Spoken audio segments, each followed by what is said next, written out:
Ryan hasn't made any money in years. That's not my problem. We need the shop to cover its rent.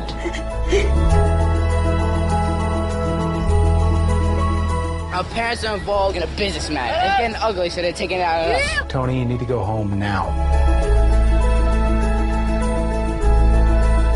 One of the hardest things to realize when you're a child is that your parents are people too. You understand that? They care about things. They make mistakes. They try to do what they think is the right thing to do. Does any of what I'm saying make any sense to you? Say something, Jake. Say something! Gee, thanks, Dad. That's a very encouraging story. This is Matt Hart at Obsessive Viewer on Twitter with a special episode of ObsessiveViewer.com's The Obsessive Viewer Podcast. Welcome to The Obsessive Viewer. We're a weekly movie and TV podcast that covers a specific topic, be it genre, trope, movie, or show, each episode. You can find back episodes at ovpodcast.com, find the blog at obsessiveviewer.com, and you can also subscribe to the subreddit at r/obsessiveviewer. If you want to help support the podcast, you can do that via the donate button that can be found on obsessiveviewer.com, or you can go to patreon.com/obsessiveviewer.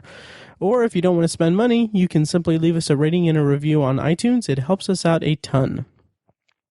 Also, if you're in the Indianapolis area, tickets are now on sale for Shocktober and Irvington 3. Those are available at shocktoberandirvington.com. And as a special bonus for listeners of the podcast, you can get $1 off the price of admission when you use the promo code podcast1. That's podcast and the number 1 when you buy your tickets. And if you're not aware, Shocktober in Irvington is the one-night event screening of short horror films from local filmmakers that my co-hosts and I put on once a year in Irvington. We rent out the Irving Theater on the east side of Indianapolis, and we basically screen the short films from local filmmakers. We interview them after each screening in front of the audience, and we give away prizes, raffles, gift cards to Irvington businesses, DVDs, Blu-rays, a whole bunch of stuff. It's a great time. This is our third year doing it, and we're excited to do it again this year. And all the money we make off of it goes straight to the Irvington Historical Society. So you can find more information and find tickets and everything at shocktoberinirvington.com. Okay, so as I said at the start of this episode, this is a special episode of the podcast. It's basically the first ever solo Obsessive Viewer podcast episode. I think OV178, we did a B-roll episode where I introduced clips that we had recorded previously, but this is our first authentic, only me on the microphone talking for an extended period of time. So this is interesting. This is an interesting change of pace. But I wanted to go ahead and record this episode for two reasons. One, my regular co-host, Tiny, he is on vacation in Florida, and so he wasn't available to record this week, like a normal episode that we usually do. And also, last week was Indy Film Fest 2016, and I was able to get a very last-minute press pass to the festival, courtesy of the organizers at Indy Film Fest. They were very, very kind in giving me a very last-minute pass. And so I went ahead and went to the festival as much as I could and watched a ton of stuff. And I kind of wanted to dedicate a single episode of the podcast completely to Indy Film Fest 2016 because I saw a ton of stuff that the nature of film festivals these are films that are created independently, and they are movies that there's a possibility that no one will ever get to see them outside of the festival circuit. And if they do happen to see it, if they get distribution, whether it's a theatrical release or VOD or put on Netflix or something, it's good to have just an idea of some of these films that are out there, and at least I hope that people take my opinions somewhat seriously. But I just want to kind of put out my thoughts on these movies so that if you come across them, you can check them out, because there are a lot of really good movies, really good and emotionally driven a lot of really strong movies that hit the festival circuit that don't get the attention that they need. So that's what this episode's all about, and also just the organizers at Indy Film Fest. If you're from Indianapolis, every July, this is the I think 15th year they've done it. Indy Film Fest occupies the Indianapolis Museum of Art, and they screen in one of the lecture halls and also in the Toby Theater, which I've talked about before. The Toby Theater and the Art Museum is just a spectacular theater. It's really cozy. It's very intimate, and it's such a great theater. So Indie Film Fest kind of resides there, and they screen for 10 days, tons of films, and they have filmmaker Q&As after screenings. They have a lot of after parties. They have special screenings, and the kind of one of my favorite parts of it is that it's all volunteer driven. I think it's the executive director of it, Craig. He runs the IMAX at the State Museum, and all the other board members, the people in charge of the festival, the volunteers, all of them are just complete. They're all volunteers, really, and it's all a labor of love, and it really comes through in the presentation of the films and the festival itself, and they do a really great job. So I want to kind of take some time to commemorate them, and also if anyone from Indie Film Fest happens to be listening to this, congratulations on such a great festival and a great lineup of films, and thank you again for having me or giving me the pass to go see them. So this year's festival ran from July 14th to July 24th, and there were a lot of films that were screened, obviously. So I attended a total of 7 screenings for feature-length films, and I saw 5 blocks of short films and both of the 48-hour film project screenings that they had. Basically, that comes down to 7 features, 28 short films, and then an additional 26 short films in the 48-hour film project, which I'll get to in a moment.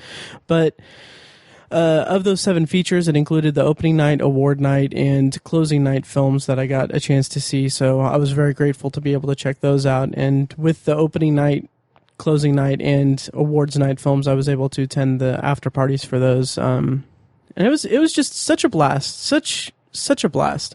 I talked a little bit about attending several screenings of Indie Film Fest last year in 2015. I think it was episode 119 of the podcast that I talked about that, and I was just really enamored with it and really excited about it, and I was really glad to be able to go back this year. However, I still couldn't get time off of work because I just recently started a new job, so I didn't have any PTO available to me. So basically, I was doing the exact same thing I did last year, and the same thing I did last year with Heartland Film Festival as well. Just going to work, going home, changing, going to the festival, seeing a movie or two, coming home, going to sleep, repeat. It was kind of grueling and a little tough, but I loved every second of it because it's just such a fun environment, and it's really cool to meet new people and talk to people about your common interest of movies and films, and it's just such a blast. So yeah, it's something that I'm looking forward to every year now. Okay, so I'll go ahead and kind of go through some of the movies that I saw at the film festival. I don't really have... I kind of wish that I would have separated them between like features, shorts, and all that, but I'm just going to go chronologically through the movies that I saw because that'll be a little easier on me. So I've compiled a list of all of the movies in the show notes of this episode, which are available in the app, whatever app you're using, or if for whatever reason the hyperlinks don't work on that or anything, go to obsessiveviewer.com/OV178. And basically I've put links to where I could find them, either the official website of the movies, or the Vimeo page, or the trailer, or the social media sites for it. So usually it's on the links I have the Facebook page for the movies. So you should be able to find all of those at obsessiveviewer.com/OV178 or in your app, whatever app you're using. Okay, so first up first up was the opening night film. It was this movie called Little Men that featured Greg Kinnear and was directed by Ira Sachs. And it was this really pretty heartfelt tribute, or not tribute, but this heartfelt story about friendship in your youth, like the friendships that you have at your most formidable ages. And it's not necessarily a coming of age story, because the main emotional pull of the story is how these two kids' friendship, how the conflict that both of their parents are in. Basically, Greg Kinnear is the owner of the building that the other kid's mother is runs a shop out of. So Greg Kinnear is the other kid's is one of the kids' fathers, and then the other kid's mother's landlord. And so the shop owner and Greg Kinnear are having this conflict about rent and about the lease, and it's about how the friendship between the two kids is affected by this conflict between the parents. And it's really, really well done. Both of the kids were really, really strong actors in it. Greg Kinnear's son in the movie is a very timid, withdrawn kid, while the other kid is this very gregarious and outspoken kid he's very sociable and everything. And it's really interesting how the friendship between these two kids just blossoms, and it comes about in a very organic way. And it's not necessarily so much that the conflict between their parents makes them, like, tears their friendship apart. It isn't necessarily like that. It's more that their friendship is a thing of circumstance, because Greg Kinnear and his family move into the apartment that's above the shop where the kid's mother owns the shop. And it's kind of a friendship by circumstance, but that friendship grows into a very nice friendship that they kind of spend all of their time together. And the way that the conflict kind of trickles down to them is more that they react to their parents' behavior in interesting and unexpected ways. And it's a really interesting movie, and I really enjoyed it and found it really charming. And it kind of has this universality to it where, I mean, everyone has memories of friends when they were kids, like young friends, that you always drift apart from them. I mean, my oldest friend really is tiny, and I met him in junior high. But I've had friends, throughout my life that I've drifted apart from, and just for whatever reason, maybe like one kid moved away after 1 year of school where I became friends with him. And there's a relatability to it. So, I really enjoyed it quite a bit. And, that's Little Men. And, you can find more information about that at littlemenfilm.com. And then next up is, it was one of the shorts programs that Indy Film Fest was having. It was the WTF shorts program. This was kind of a collection of kind of just out there short films that didn't really have a common theme to them, except that they were kind of disorienting, kind of out there, and kind of, oddly enough, uncategorizable. Is that a word? I don't know, but they were all movies that kind of didn't fit into a certain thing, and they kind of are movies that make you think, or short films that make you go, I think is what the description was in the guidebook for it. But so anyway, this was a collection of 7 short films, and I'll kind of run through them title by title, just kind of quickly, and I'll highlight a couple that I really enjoyed. First up was this short film called The Brief Existential Crisis of a Young Underwear Model. The short film was about this underwear model who kind of leaves a set during a shoot, and he's walking down the street, and he happens across this bar that is closed, and he goes in, and he by chance meets this middle-aged woman who's going through her own kind of midlife crisis while he is having his own existential crisis. And it's kind of, through dialogue, it's kind of an interesting take on how these two people at different points in their lives, while also dealing with their own intimate crises, how they interact with one another and inform each other. And it was really interesting. It was shot really well. It was kind of this black and white thing where a lot of the scenes in the bar, because there's a couple different sets, but the majority of it takes place in this bar, and there's this very wide shot of the two of them, and like the camera is positioned in the middle of the bar. So throughout, like, the framing of it is just really well done, because the bar goes along the middle of the frame, and it's hard to explain. I don't know if I'm explaining that adequately, but both characters are filling up the left and right side of the screen. The bar is running down the middle of the screen. It was really well composed the way that it was shot in that way. So I really liked it, or I enjoyed it. It kind of left off with some interesting questions. I'm true to the nature of this shorts program. It was something that kind of made you sit and wonder after it was over, kind of make you wonder where these characters are, what these characters interactions with one another, how that has affected them going forward. So it's, something that is interesting and contemplative. Next up was this short film called Forgiving Chris Brown, which you can find at forgivingchrisbrown.com. You can find information about it, at least. I wasn't a big fan of this one.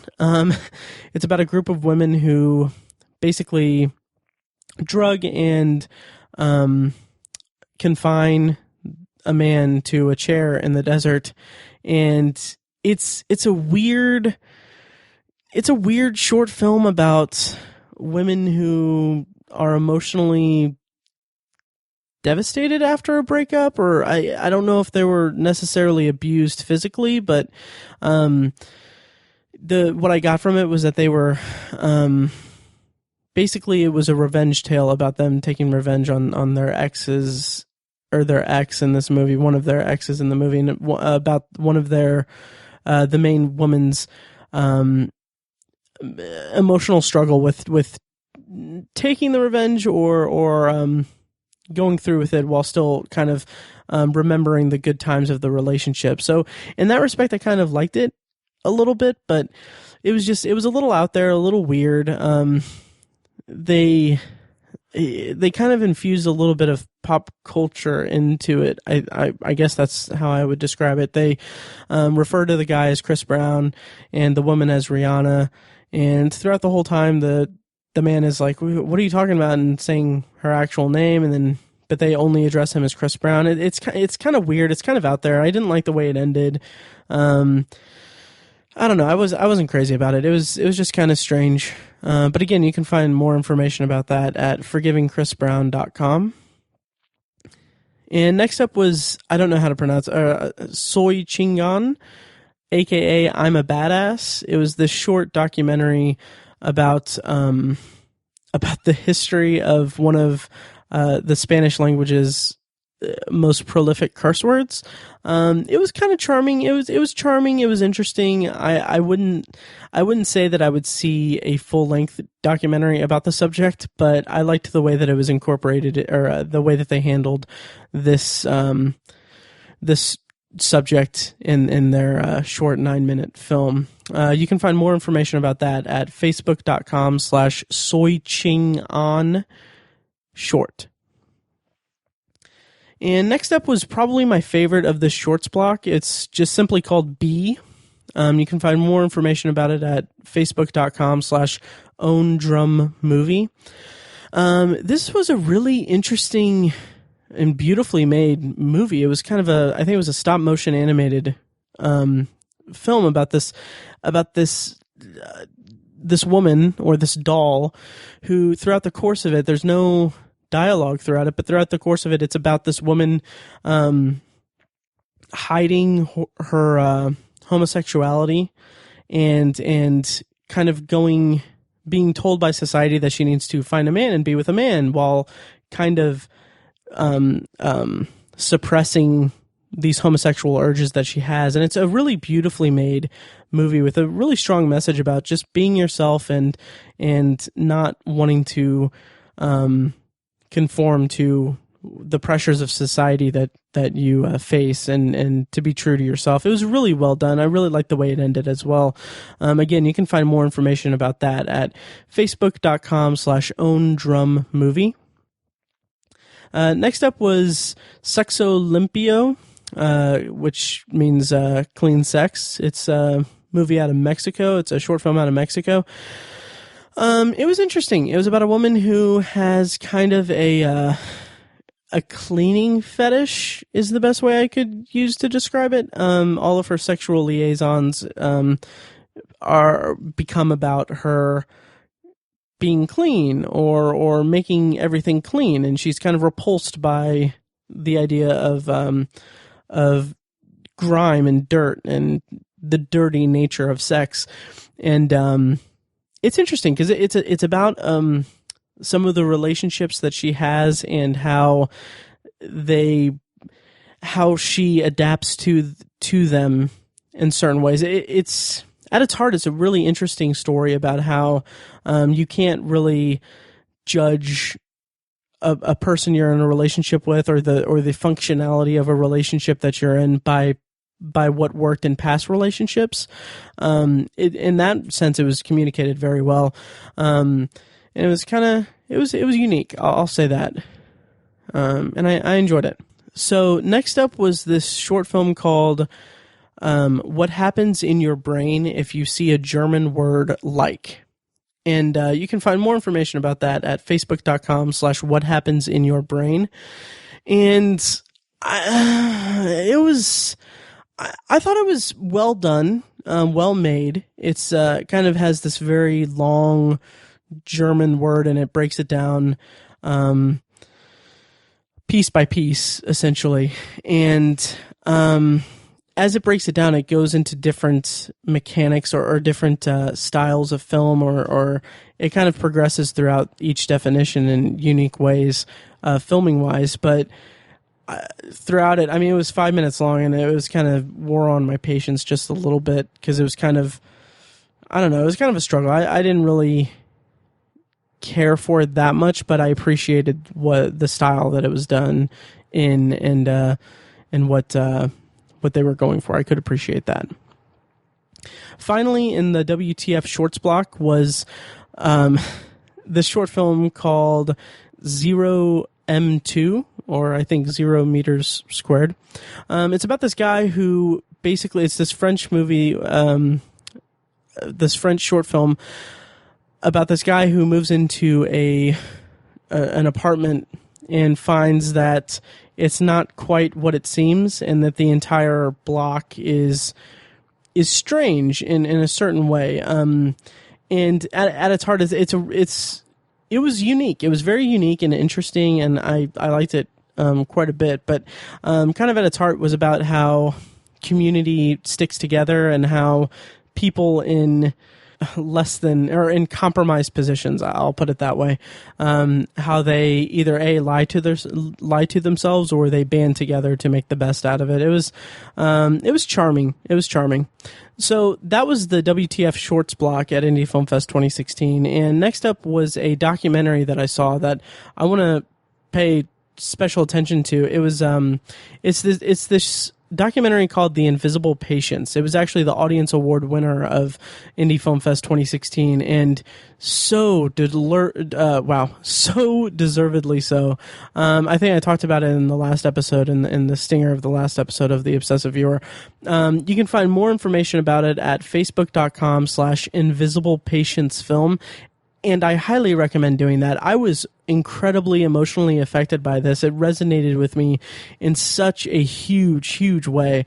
Basically, it follows this nurse practitioner in Evansville, Indiana, who provides in-home care to patients around southern Indiana, essentially. And the documentary follows a year of her on her job and tracks her caring for 4 patients. And I believe I mentioned this in the last episode in the Stinger, but I'll just reiterate it again. Back in February, my father passed away from congestive heart failure at the age of 76, and he had been bedridden for the last, I think, couple years of his life. And throughout the last year and a half of his life, I think he had in-home care from nurses, much like the subject of this film, The Invisible Patients. And I don't know, just seeing the way that they shot her visits to these patients and how she interacted with these patients just was incredibly moving to me, because I know firsthand, I've seen firsthand how the care that these healthcare professionals provide to patients who in many cases are in the last stages of their life.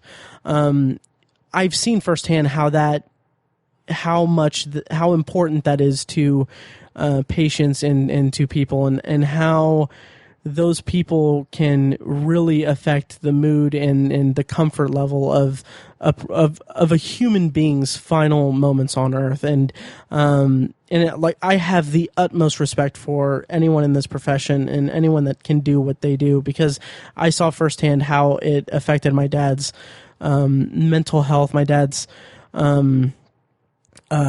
comfort level, basically, in the last days of his life. And it was really, this documentary captures that so beautifully. And I mean, there were moments where I almost lost it and just was crying in my seat, because it was really, like I said, it resonated with me in a big way. And I really want people to see this documentary. Like I said, go to facebook.com/invisiblepatientsfilm and like the page, and go see it if it's screening near you at a festival or what have you, because it's a really important and really affecting documentary. And I'm so delighted that it got the audience award at Indy Film Fest. And I was able to, at the after party for awards night, actually, I was able to, I made an idiot of myself, but I talked to one of the directors, and I spoke to the subject of the film and just thanked her for the work that she does, because I know that it's that level of commitment to your job has to be taxing on so many levels, and to know that there are people that do that every day is really incredible. So again, that's The Invisible Patients. You can find it at facebook.com/invisiblepatientsfilm, and I highly recommend seeking it out. Okay, so next up is the Body Language Shorts block, Body Language short films, and the Body Language block of short films. I just said that so many times. It was a shorts block called Body Language. It included 5 movies, or 5 films in it, and I'll just go through quickly each one. The first one was this film called Frontman, which was about a rock star who realizes or learns right before he sets off on a big tour that that the damage done to his ears is going to be irreversible. He is going to lose his hearing if he doesn't have surgery immediately. And it's kind of about his struggle with whether or not to ignore it and go the rock star route and go on tour, or do it for his own benefit and the benefit of his family to do the surgery. And I liked it. I thought that the way that they depicted the systematic hearing loss that he was experiencing was really done really well. I really enjoyed it. And I thought it was really strong, the way that it was filmed, and the sound design of it was really pretty spectacular. And I thought it was overall pretty satisfying. It deals with, or dove into oh God, I'm so sorry. It crowd dove into, because he's a rock star, like diving into the crowd. Is that something? See, this is hard because I don't have Tiny or Mike or Fecus or anyone here to make me to forcefully laugh at my jokes under threat of firing them. Anyway, so Frontman was pretty good. I have a link to a Vimeo page for it in the show notes, and yeah, I liked it. It was a good start to this the shorts block. Next up was this short film called Love Comes Later. I don't know. You can find more information about it at facebook.com/lovecomslater. It was about this illegal immigrant who is working in this motel, who learns something about herself and has to has to make a decision based on her circumstances. And it was what they were going for was a really emotionally affecting drama about this young girl who has to make a very important decision, but not only make the important decision, but being forced to make a decision due to her circumstances. I'm being a little vague, but so that message came across well, like her being forced into something that she doesn't want because of her circumstances and her want for a better life. But I was kind of not very engaged with it throughout it. So you can check out more information about it at facebook.com/lovecomslater. You might get more out of it than I did. The next one is kind of tough because the title is in German, but the English translation is I Spy with My Little Eye. This was really interesting because it is a documentary short about a man who is losing his eyesight, essentially. And the way that it's filmed and the way that the story is told is almost like it's like a narrative. It's filmed. It's not filmed documentary style by any means. And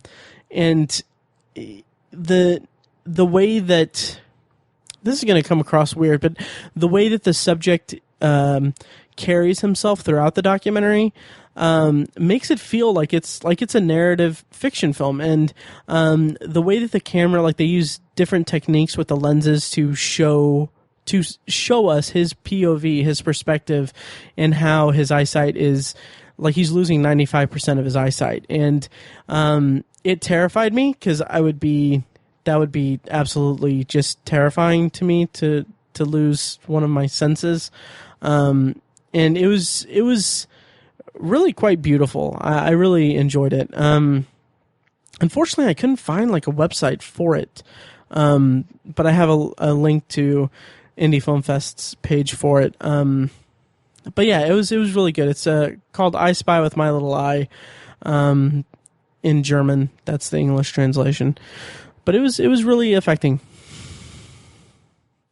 And then next up was a short film called Otis.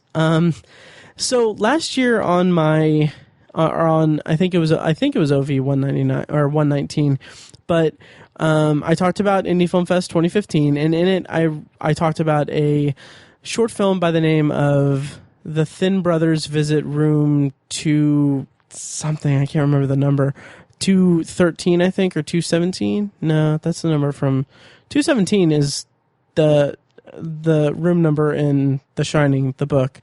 Anyway,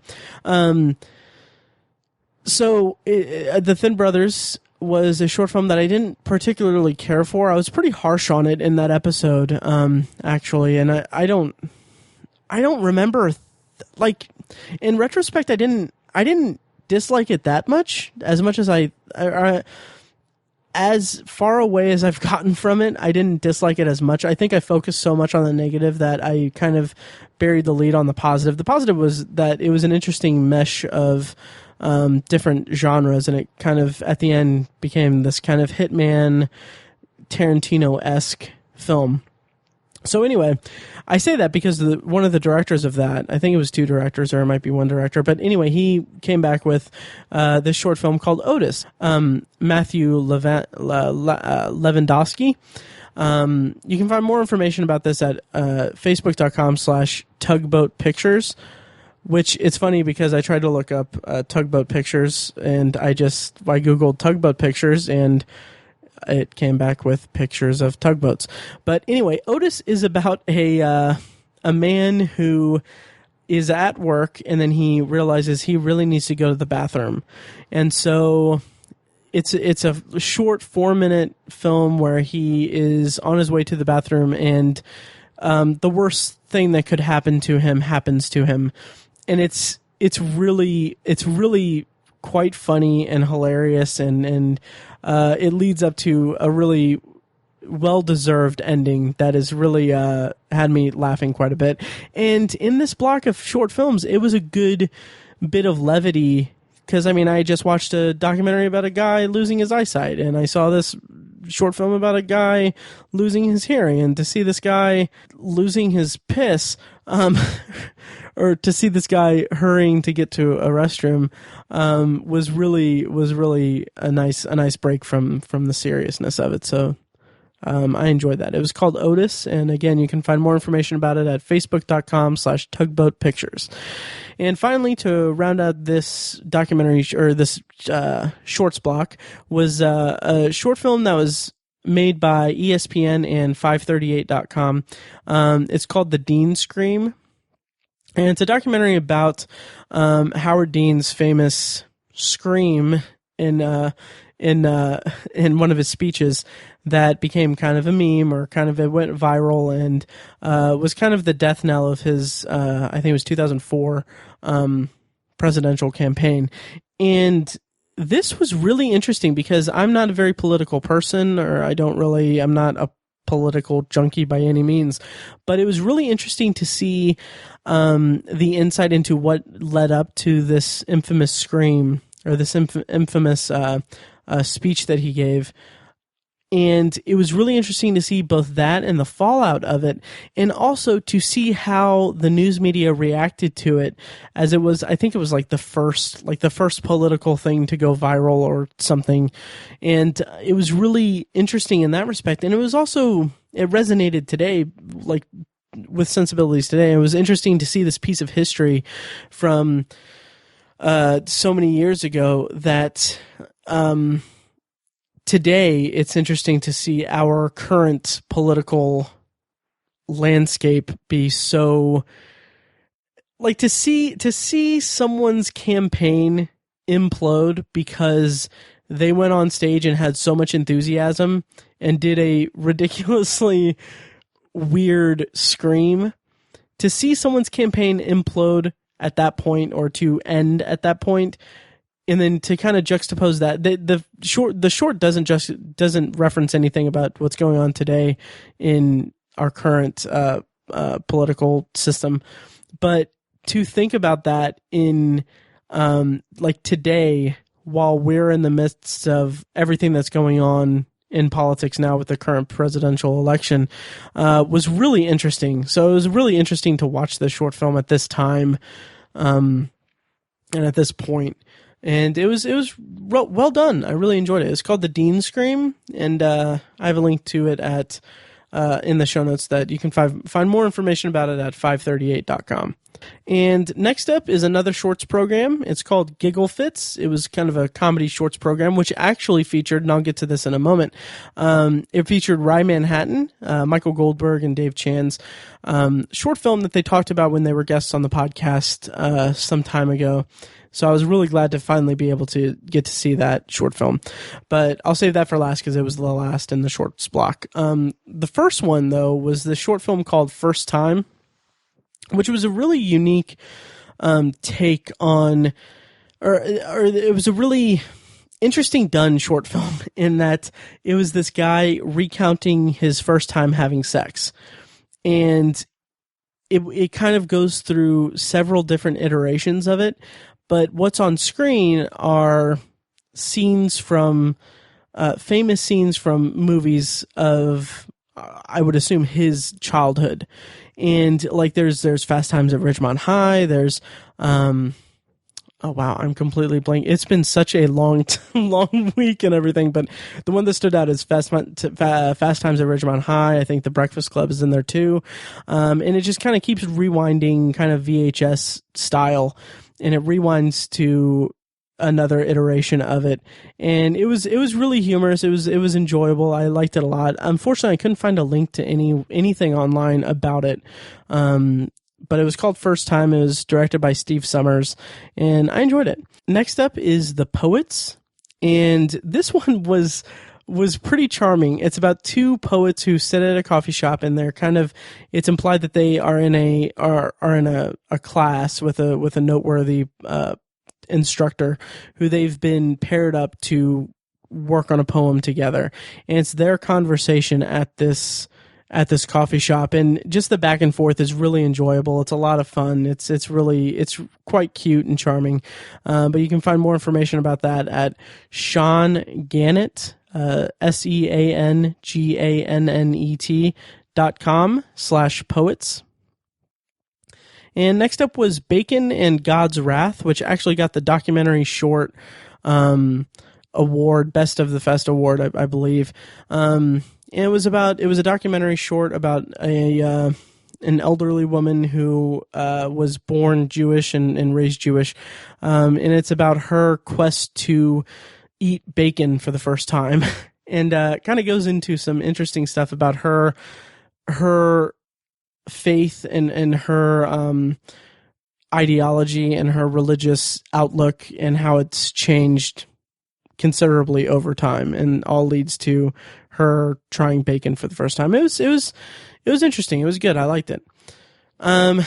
Next up was this documentary short called I Am Walker, which I wasn't really that crazy about it. It was a documentary about a guy who basically was from New York and then moved to Finland, and he just kind of he had no acting aspirations, but he kind of stumbled into a starring role in a Finnish action television series and became kind of a household name in Finland for this role. And it's kind of about him talking about it to the documentarians and kind of reflecting on his time as Walker, this action hero in Finland, and kind of talking about how it affected his life and where his life led up to and what amounted to him and what he would do if he were to become Walker again on screen. It had its charms, but I didn't really connect to it that much.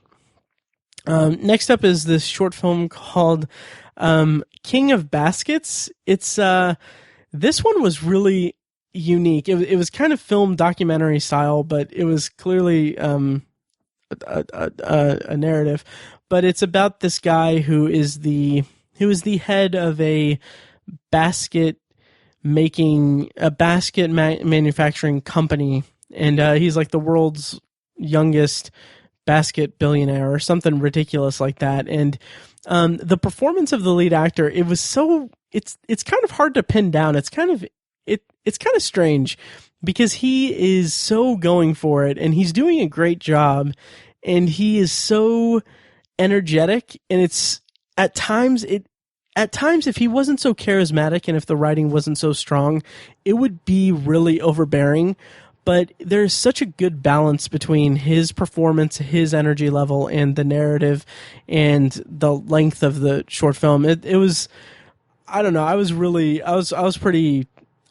taken with it. I enjoyed it quite a bit. And that's King of Baskets, and I have a link to the Vimeo page for it. You can find more information about it there. Next up is this Irish short film called Wifey Redux. It's about this guy who it's about the story of this man and woman who fall in love, get married, have a kid, and then they grow apart somewhat, or their relationship kind of fizzles out. And it's about the man channeling his disappointment with his relationship with his wife into a cynical look at his now grown daughter's relationship with her boyfriend. And it's kind of a goofy short film about this guy interfering with his daughter's relationship and trying so hard to make sure that she is respected by her boyfriend. So it had its charms. The lead actor was really enjoyable. He carried it really well, and I enjoyed it quite a bit. Again, that's Wifey Redux. You can find more information about that at wifeyredux.com. And finally, in the short film is the aforementioned Rye Manhattan. directed by Michael Goldberg. It was really. It was worth the wait. I really enjoyed it. It was a lot of fun. Michael Goldberg and Dave Chan, they were on the podcast several months ago talking about it when they were launching their crowdfunding campaign for their first feature-length film, Surefire, which I actually met these guys. I didn't technically meet these guys, but I reached out to these guys after seeing their short film, What's Eating Dad, at last year's Indy Film Fest, which that ended up being screened at Sharktober in Irvington. So anyway, Rye Manhattan is this short film that they kind of made. They explain it a lot better than I'm about to. I apologize so much, but it's this short film that they made. It was kind of not assigned to them, but it was kind of like a 48-hour film project kind of thing. They were someplace where they got paired up with an actor, and they were given a finite amount of time to write, shoot, and edit and create this short film. And this is what they came up with. It's about this guy who is at a restaurant waiting for his blind date to arrive, and then he kind of realizes fairly late that he is at the wrong location. And so he's running around New York trying to make it to the correct location. And it's really fun. It's fun, and it played really well with the crowd. There's a really spectacular pratfall that the lead actor does, and it's followed up with something really, really interesting. Yeah, I really liked it. It was really great, and I was really excited for Michael and Dave for their short film to be screened there. And also, I didn't mention that this screening was packed. It was like at each screening they have the audience award ballots where you tear off the number for what you vote for the films in either that you're seeing or the short films in the block that you're seeing. And they ran out of those ballots and had to dig out more because so many people showed up to the screening. So that made me feel really happy for Michael and Dave, because they were they're really great, down to earth guys. And once again, check out their podcast. It's Surefire Podcast. It's them being interviewed each episode by David Power, who is kind of interviewing them about the process of making their feature-length film Surefire and how it's going and everything. It's a really great podcast, kind of tracking the progress and the history of this project. It's really great. If you're listening to this podcast, you'll love that podcast. It's called Surefire Podcast. Check it out. Okay, so that was the Giggle Fits shorts film project, and next up was a couple feature films that I saw. The first one was the awards night film. It's called Black Mountain Poets. Quick! We've stolen a car. We borrowed a car. Whatever. The Poets Poetry Club would like to invite you, the Wilding Sisters, to join our Beat Poetry Wales visitation retreat. We could be the Wilding Sisters. Oh, don't be so ridiculous. We could. How can we be the Wilding Sisters? I can do beat poetry. Go on then. Birds. Words. We're con people. That's what we're good at. So we should just pretend to be poets and have fun. And you can find more information about it at facebook.com/Black Mountain Poets Movie. It was about these two sisters. It's a British movie about these two sisters who con their way into this into this, I don't know how to describe it, like poetry retreat with this poetry group. They pretend to be these famous sister poets after they steal a car and stumble upon it, that place. So they're conning their way, and they kind of become close with some people in the retreat and everything. And that's basically the plot of the movie. I thought it was okay. I thought it was pretty solid. It had its charms, but some of the character motivations didn't really connect with me. There's kind of a romantic relationship between two characters in the movie that kind of, for me, kind of came out of nowhere a little bit, and I wasn't really invested in that story too much because I was a little confused by it. But the comedy landed pretty well, and overall I enjoyed the experience of watching it.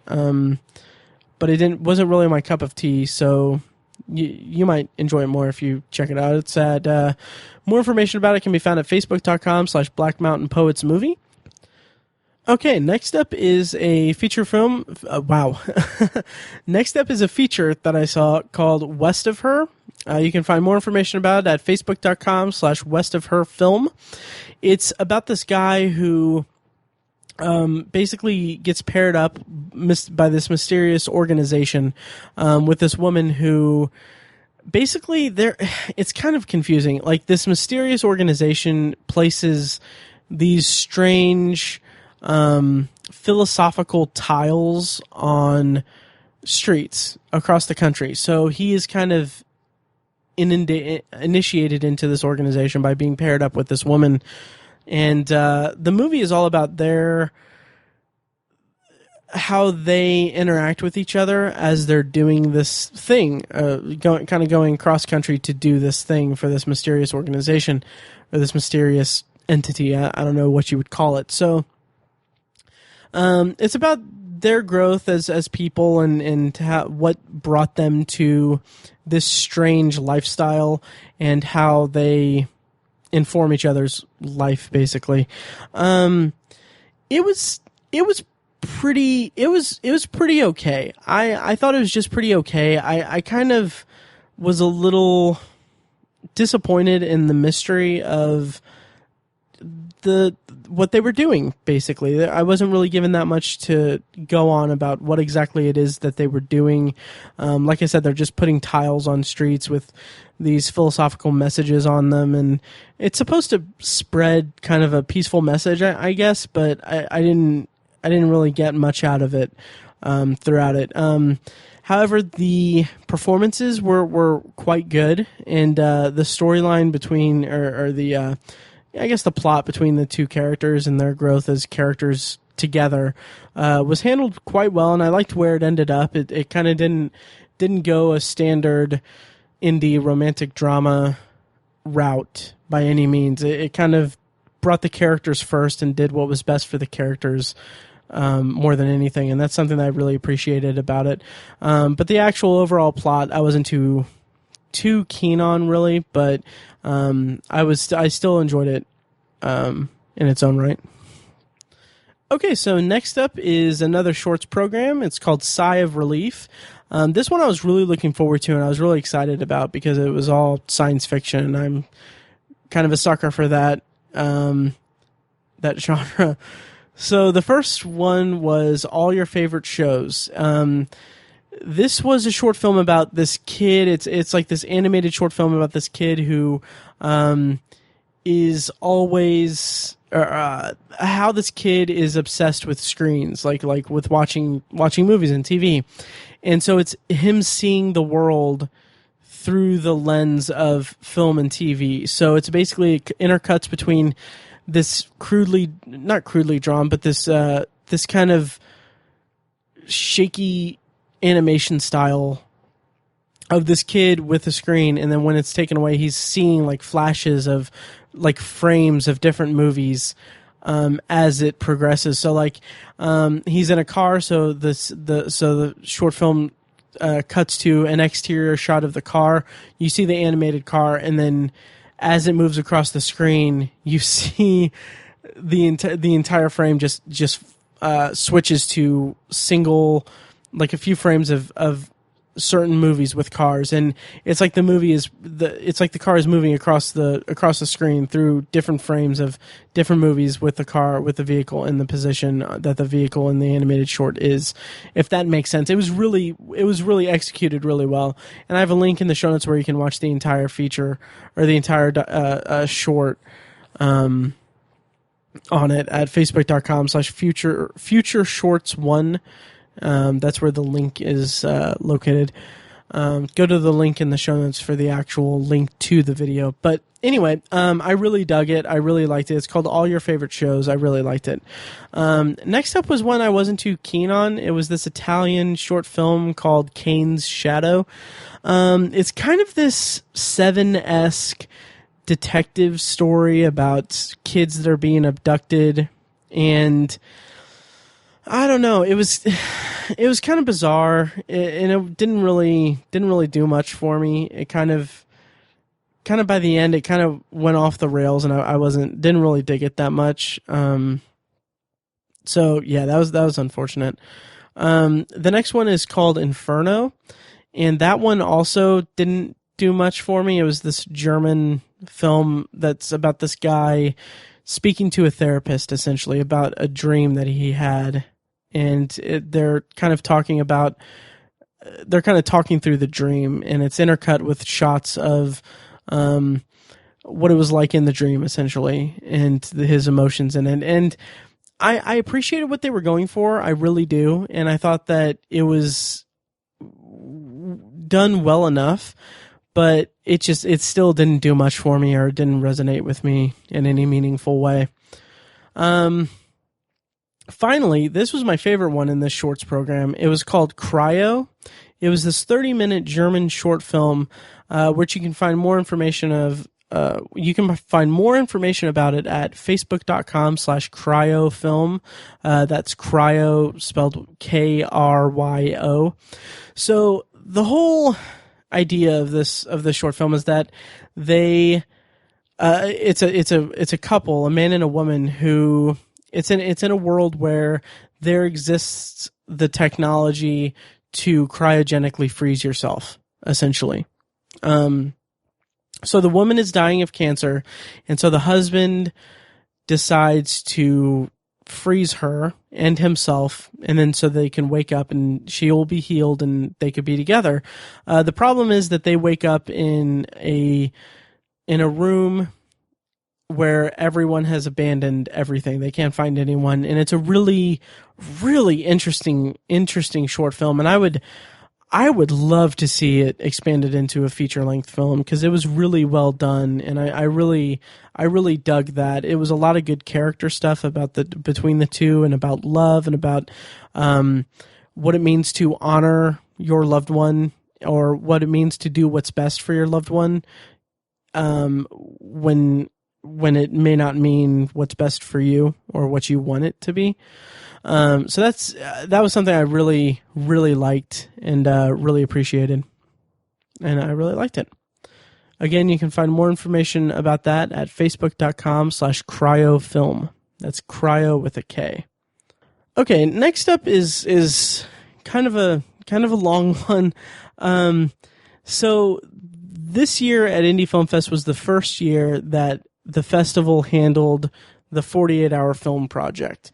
And I have to say, hats off to them. They did a really fantastic job. They basically screened the 48-hour film project's films. I believe it was Monday and Tuesday. They screened the short films from the 48-hour film project block, and or 48-hour film project. I'm sorry, I'm all over the place here. Anyway, so there were a lot. There were just a ton of short films in these. So let's see, how many were there? There were two blocks. One had 14, the other had 12, so 26 total short films from the 48-hour film project. And basically this year's criteria for it was that they needed to incorporate a tomato in the film. I think it was a tomato. Yeah. Tomato. They had to have a character named Francis or Forrest. I can't remember the last name. And they needed to be an architect. And they needed to have a line of dialogue of someone saying voila, I think. Or voila. Voila? I'm so tired at this point. Anyway, so they had a lot in these, and a lot of them were really well done. Just the thought that these short films were made in 48 hours are just magnificent. It was incredible. So, for sake of brevity, I'm not going to go through each one individually, but I will definitely talk about some highlights from both of the screenings. So, the first screening, Group A, let's see, there was there were some really good ones. There was one one called The Total Package. It was basically a first date or blind, or I think it was online dating. A first date. This man and woman are at a restaurant and they're having drinks, and so it's as they're talking. Basically, there's a split screen or a box on the screen that's another character who's basically the so like the guy would be talking and then it would cut to a guy on a couch and that guy is the personification of the man's penis, and he's talking to another man on the couch who is the personification of the man's brain. So basically everything that he says, the brain and penis react to. And on the other side, the woman has two people that are talking or are reacting in her mind, that it's her mind and her vagina. So it was really goofy. It was a lot of fun. It was really, really quite hilarious. There was one scene that was just absolutely hysterical. I really liked it. So that's called The Total Package. And let's see, what else is worth highlighting on here? I mean, there were a lot of really good ones. So there was one called Maverick that kind of took a really interesting take on it, on the parameters of the project. It was essentially about the Black Lives Matter movement, and it just the way it was done was really well done. It's kind of the majority of it is told via the majority of the dialogue, I guess, is through news footage and things, and it's kind of following this one lone character as they're going through their day, and it was really, really impressive. And then also probably my favorite of the entire 48-hour film project section or screenings was called Redemption Services. Really well done time travel story of this guy who kind of has a crappy day, and then a bartender gives him a card and says, "Hey, call this number. You can redo it again. You can redo your entire day," and it's and you know, you can do that. And the way it was done was so great, and I really, really loved it. It was, I think, it was number 2. So there were three winners. Basically, it was in the number 2 spot. That was named. Let's see. Those were some of the highlights from Group A of the 48-hour film project. Group B had some really good ones as well. Let's see. The winner for the winner of it was a short film called The Photograph, which was another time travel thing. Which that's of the 3 winners that were announced, the top 2 were time travel, and the third one was horror. So I loved seeing, genre picks winning. I thought that was I was really satisfied by that. But The Photograph was incredibly well done. It was a time travel movie about this scientist who is working on a device or working on time travel, and there's a specific reason why he's working on it, working toward it, and it's communicated. It's written so beautifully because everything is communicated visually, and it tells the story so well without having to rely on really any dialogue. It was so beautiful. I really, really enjoyed it. So there's that, and then also Home, which Home was a really interesting. It's about a guy who basically assists a woman who goes to her childhood home and finds her brother there, and it's kind of this really creepy, moody kind of thing where the audience can tell, like, okay, something is off here. Something is very strange about this, but it's presented as such a family drama, like a conventional family drama, that we just kind of go with it. And when it's revealed what is actually going on here, it's really, really well done and really surprising and fun. I really liked it. It's a good genre mesh, or it builds up to becoming a good genre short film. Next up is called Not My Job, which was a fun kind of had a slacker workplace comedy kind of feel to it, of this guy who's basically taking a new hire. He's not really clear what he does, but he's kind of like the groundskeeper for an apartment complex, and he's taking a new hire around the site and introducing her to several an eclectic cast of characters. And I really appreciated how the ensemble as a whole worked together. I really liked the way that they did that. Okay, next up, this one was impressive. It's called Sylphlike, Sylphlike. I almost cried my eyes out at this. It was so beautiful. It was about this, it was a drama about a girl who's essentially reading a letter that she wrote to her dead best friend.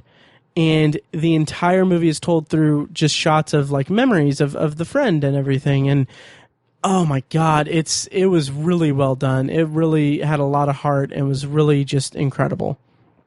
I really liked it. That's called Sylphlike. Let's see. Okay, finally, Vindicta. This was number 3 in the winners list. This was a horror film. Really well done. A really good use of kind of a shaky cam technique for an effect shot, essentially. And they used the way that they used the parameter of it being a character named Francis or Forrest, who is an architect. The way that they used it was really great. I really love the way that they incorporated that into it. Essentially, it's about a guy who is sacrificed. His heart is he's taken into a wooded area. His heart is carved out, taken out of his body, and then a young girl stumbles across it, and then she resurrects him, and it's really quite well done. And I actually talked to the filmmakers afterwards, and they said that they would be in touch to maybe submit something for Shocktober in Irvington. So I hope they do. So that was a really quick rundown of the 48-hour film project at Indy Film Fest. There was a lot of different, a lot of unique and really strong short films in that, and I'm really looking forward to seeing what the future holds for Indy Film Fest and 48-hour film project, because I think that they did a really great job hosting these screenings and incorporating that into their festival. And I found out that it was kind of a last minute thing, and I was really impressed with how they handled it, even in the 11th hour.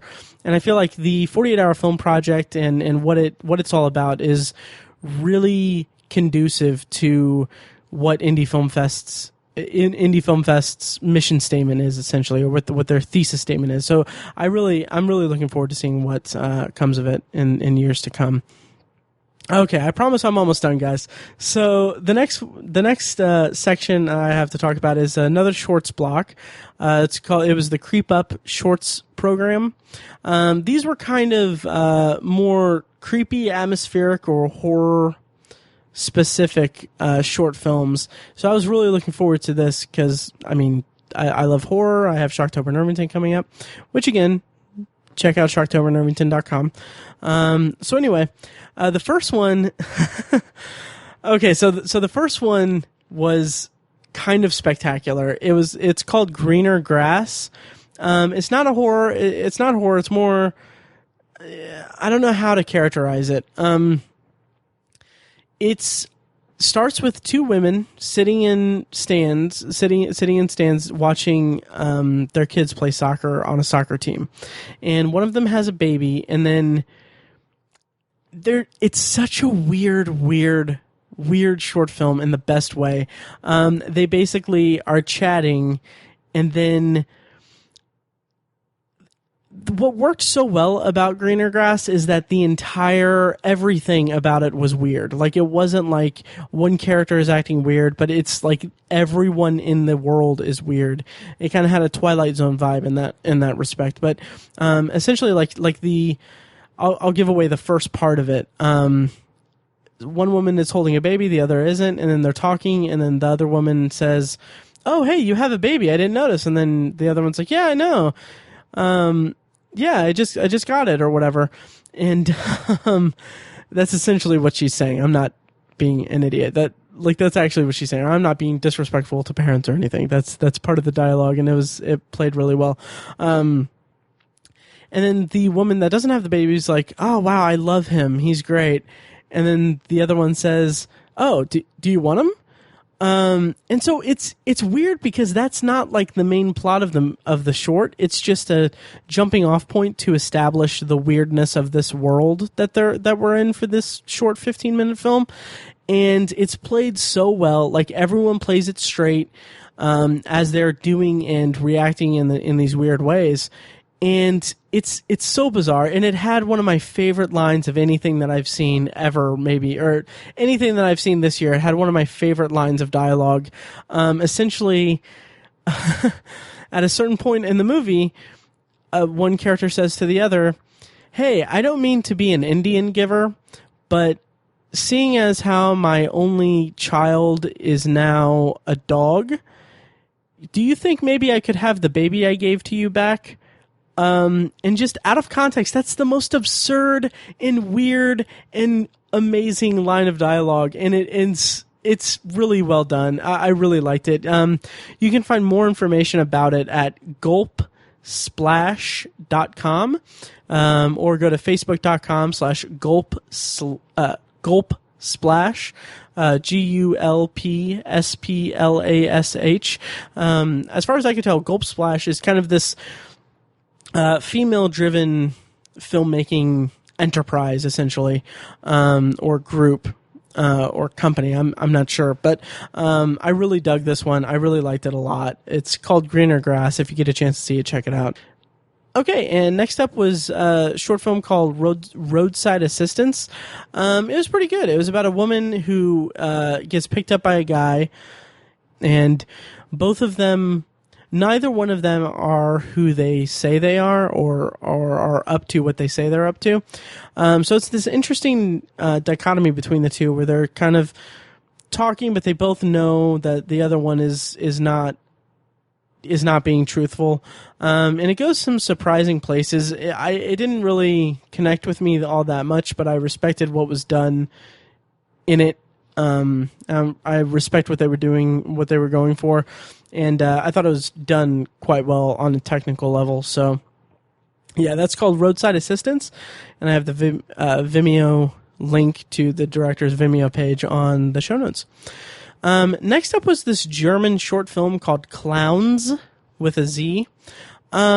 This didn't really work for me. It was kind of this weird short film about this messenger or this delivery guy who is sending a parcel, or is charged with delivering this parcel, and he kind of stumbles across this underground clown collective. It's kind of weird. It's kind of trippy.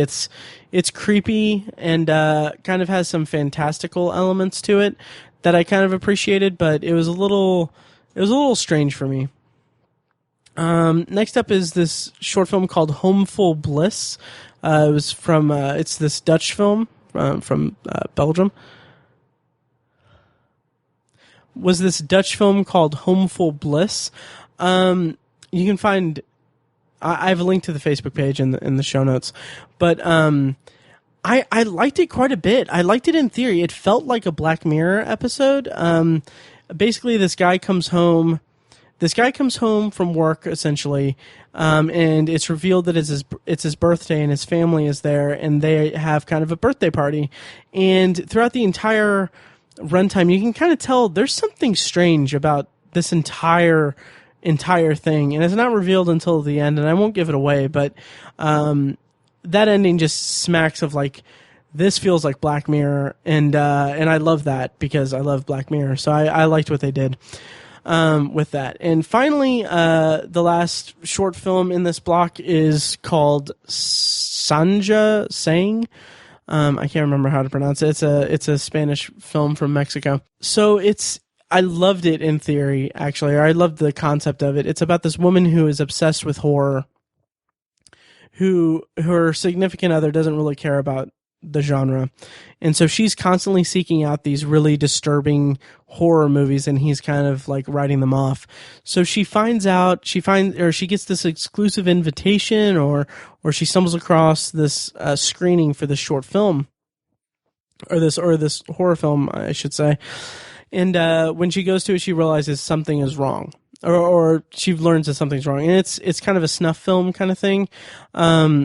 Well done, like really well done on a technical level. Very creepy, very atmospheric, and I really love the concept of it. I thought that the ending was a little rough.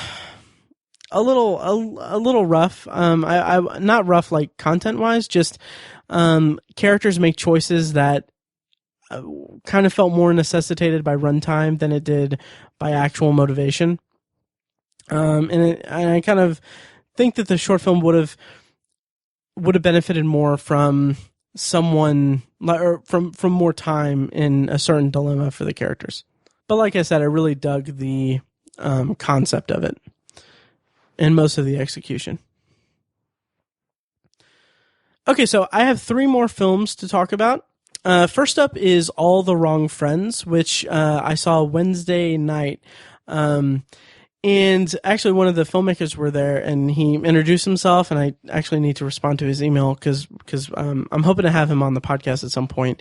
But anyway, All the Wrong Friends is about this group of friends who are driving to...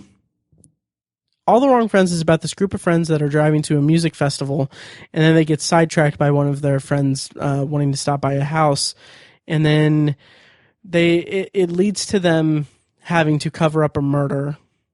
And then that leads to even more thriller shenanigans. And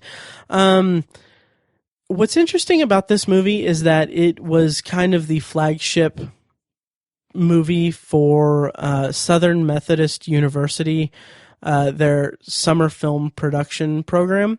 So basically, this film was shot in, I think the director said 10 days. Back in 2011, and they had a very small amount of time to work on the script. They didn't have like a completed script when they shot it, and it was kind of the flagship or pilot program for this summer film production program. And they've been doing SMU has been doing this production program for ever since then, really. I believe it's all mostly at this point it's all student driven, essentially. And so All the Wrong Friends was the first of that. So, it was shot in 10 days. The script they didn't have as much time to work on the script as they would have normally, of course. So, it's a little rough around the edges, but I appreciated what they were going for and what they accomplished in such a short amount of time with under such circumstances, essentially. There are a lot of characters in this movie. It's an ensemble piece, and what I really appreciated about it was how they handled so many personalities and motivations on screen at one time, and they kind of divvied up a lot of time between these characters and their motivations. Some of the elements to it weren't really all there for me, but I really appreciated what they were doing, and once it clicked, or once I learned about the summer film production program and the circumstances surrounding it, I was able to forgive some of the issues I kind of came away from it with. And I thought it was quite enjoyable. I really enjoyed it for what it was. It has some issues here and there, but I enjoyed it for what it was. And there were some really cool kind of pieces of violence in it. Like gunshots and things of that nature that I enjoyed the way that it was depicted. All right, down to the last 2, and these are kind of big ones, or big ones in context of the festival. So on Friday of the festival, they had a special presentation screening of a movie called Hell or High Water. You want a little advice? Go see your boys tomorrow. You know, you talk like we ain't gonna get away with this. I've never met nobody who got away with anything, ever. And why in the hell did you agree to do it? Because you asked, little brother.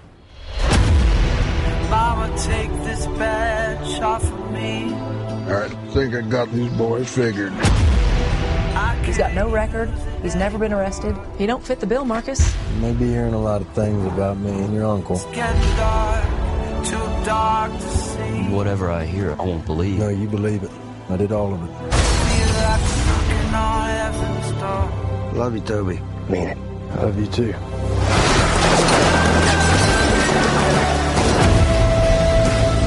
You want to get us killed? Huh?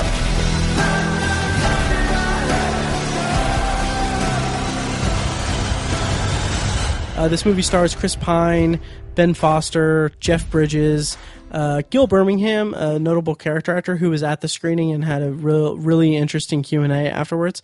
Also, Kevin Rankin is in it.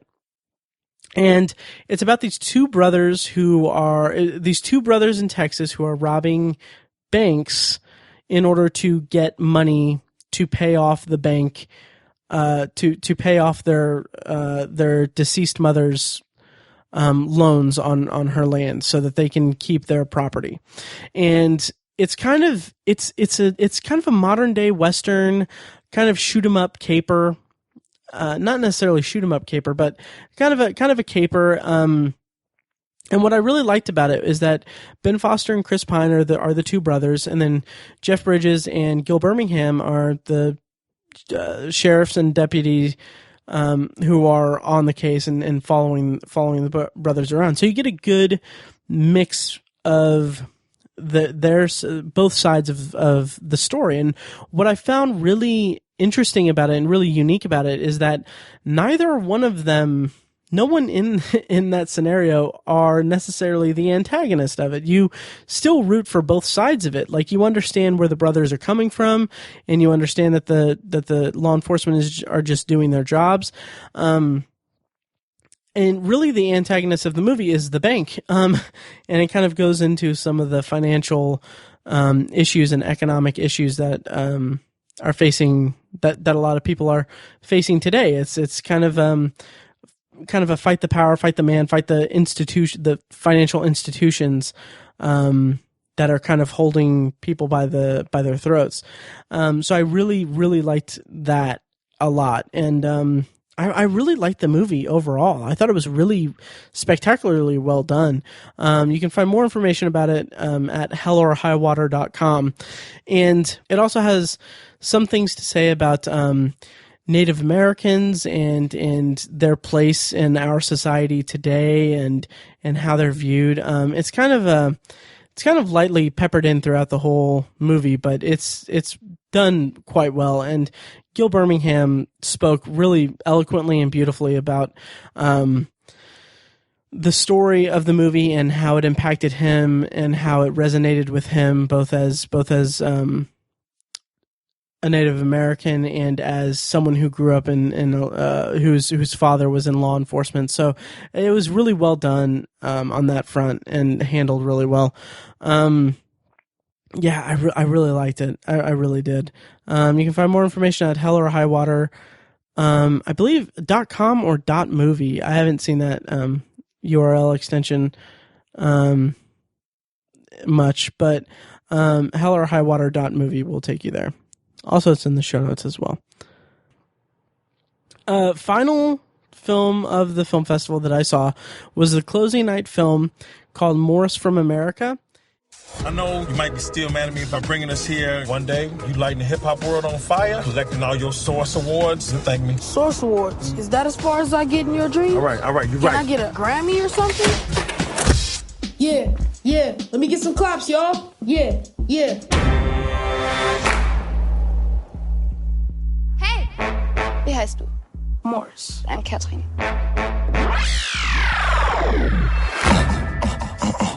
You make cute couple. I'm not a player, I just crush a lot. Catherine? Hello. Why you out here causing trouble? I didn't do anything. Start thinking with your brain and not your dick. Hey, nobody speak, nobody get choked. It's about this young kid in Germany who wants to be a gangster rapper, and it's about him meeting a German girl and kind of falling for her. And it's really Craig Robinson plays his father, and it's an A24 film actually, so you can find it at a24films.com.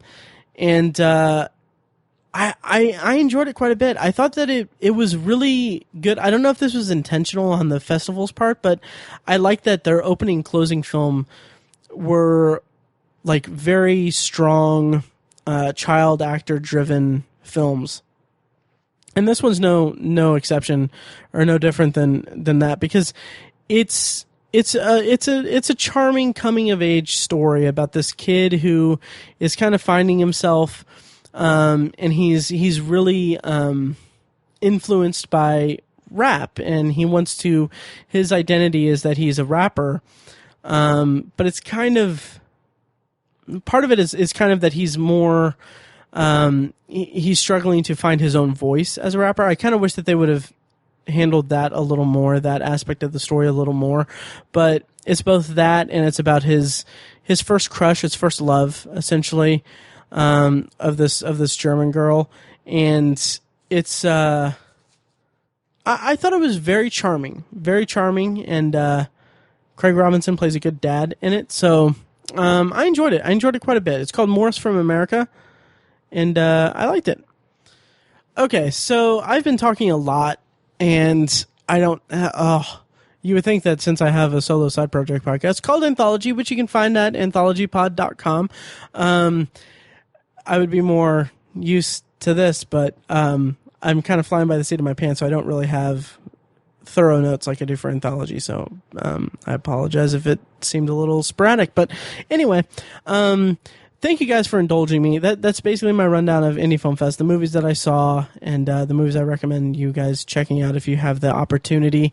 Like I said, these are all independent films that someone sunk their life into for so much of their time into for a chunk of their life to get it produced, and a lot of these are passion projects. Some of them won't see some of them you may never get a chance to see. So if you have a chance to see some of them, I would definitely check it out. And if you have a festival that's near you, patronize the hell out of it, because these environments, whether it's Indie Film Fest, whether it's Heartland, whether it's any film festival, really, like, it's such a beautiful thing to go to these festivals, to meet people, to talk to them, to connect with them about movies that you've just seen or movies that you were planning to see. And just, it's such a great environment. And I can't speak highly enough about the people in charge of Indie Film Fest. Like I said, it's all volunteer driven. They have a Kickstarter every year and some fundraising events, and they have year round, film events that you can find all this information at indiefilmfest.org. It's also funny, one of their roving cinema is what they call it. They have screenings throughout the year. Was the 70mm presentation of 2001: A Space Odyssey at the State Museum that me and Tiny went to in January. That I was at, like, that was my birthday present to Tiny. And we talked about it on the podcast. That was one of their things. Like, they hosted that and everything. So if you're in Indianapolis, I highly recommend checking out Indie Film Fest next time it's around here, or one of their off-season screenings and everything. Such a fun environment, such a good group of people, and it's a lot of fun. And I really like doing these film festival things, even if I am blowing out my voice the night before I have to talk on phones for 8 hours. Anyway, I hope you guys enjoyed the first ever completely solo episode of Obsessive Viewer. If you weren't too turned away by my voice for the last hour and a half or so, I urge you to check out Anthology. It's a solo side project podcast that I host. Basically, it's a podcast exploring science fiction anthology storytelling during television's first golden age, beginning with The Twilight Zone. Check that out at anthologypod.com. And I don't know when I'm going to post this. It might be before or after the bonus episode that I'm going to be recording tomorrow. So whenever you're listening to this, coming up on the podcast, we're either going to have a bonus episode kind of devoted to all the major announcements at San Diego Comic-Con this year, in which Robert Feckus is going to be guesting on. If that hasn't released yet, or if that has already released, rather, then next week we're probably going to do, I don't know, an extended potpourri maybe, since Tiny will be back from vacation. So other than that, thank you again for listening, and thank you to anyone who's listening from Indy Film Fest. You guys were great, and I was very happy to be able to get a pass from you guys, and I really enjoyed going to the festival as much as I did, and posting about it as frequently as I did, and I really enjoyed it, and I can't wait to do it again next year. And yeah. And on a semi-related note, I kind of love that this podcast that I do, the podcast that I started with Tiny grew into, or rather the blog that I started just to share my ramblings about movies and TV, turned into a podcast that I do with Tiny, which turned into a podcast where I introduced Tiny and Mike to each other. And then now that's grown into a podcast that we do, that we host a live event for every October. And that's like now, I have Indy Film Fest that I go to, and I have Heartland that I go to, and it's kind of become this big part of my life now. So, we didn't get to do like a full 3-year anniversary retrospective because the 3-year anniversary was June 21st. But anyway, so if you've been listening for a while, or you're a newcomer, whatever, any context, I appreciate your listenership, and I'm glad that we haven't been too off-putting for you at this point. So thanks for listening, and yeah, we'll see you guys next week. Hopefully I have a voice, because I'm already feeling like groggy. This may have been a horrible idea. Okay, thank you guys for listening, and see you guys next week.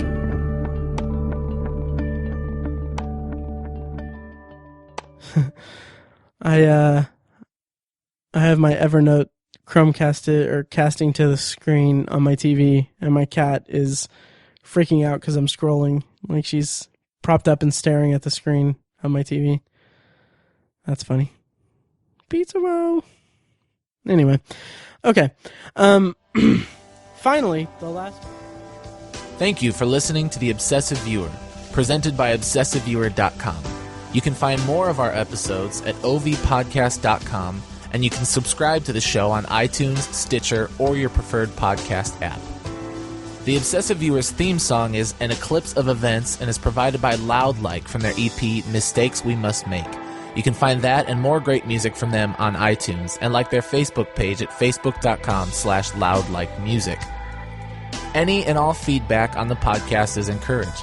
You can email the hosts individually at Matt, Tiny, or Mike at obsessiveviewer.com, or send an email to the podcast in general at podcast@obsessiveviewer.com.